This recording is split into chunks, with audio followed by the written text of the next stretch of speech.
عیسائیت کے بعد آج جو پوری دنیا میں رائج مذہب ہے وہ اسلام ہے۔ نبی اکرم صلی اللہ علیہ وسلم کی بعثت ہوئی، پیارے پیغمبر صلی اللہ علیہ وسلم کی زبان مبارک سے نبی اکرم صلی اللہ علیہ وسلم اللہ تبارک و تعالیٰ کے سب سے محبوب بندے، سب سے محبوب بندے، سب سے مقرب بندے، اپنے اس محبوب بندے کی زبان سے اللہ تبارک و تعالیٰ نے اس بات کی اصلاح فرمائی۔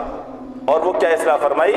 نبی جی آپ کہہ دیجئے قل ان صلاتی و نسکی و محیایا و مماتی للہ رب العالمین لا شریک لہ و بذالک امرت وانا اول المسلمین۔ یہ نبی اکرم صلی اللہ علیہ وسلم نے اصلاح فرمائی۔ اور وہ اصلاح کیا؟ نبی جی آپ کہیے ان صلاتی، بے شک میری نماز، میری عبادت، و نسکی، نسک اس کے کئی معنی آتے ہیں، کئی معنی آتے ہیں۔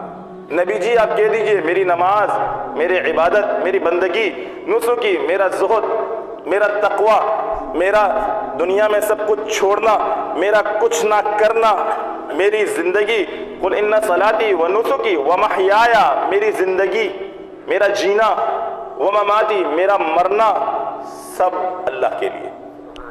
بات یہ سمجھ میں آئی اللہ کے لیے صرف عبادت نہیں ہے، مسلمان کا سب کچھ اللہ کے لیے، اس کی عبادت، اس کی بندگی، اس کی نماز، اس کا روزہ، اس کا حج، اس کی زکوٰۃ، اس کی قربانی، اس کی پوری زندگی، اس کا جینا اور اس کا مرنا وہ اللہ کے لیے۔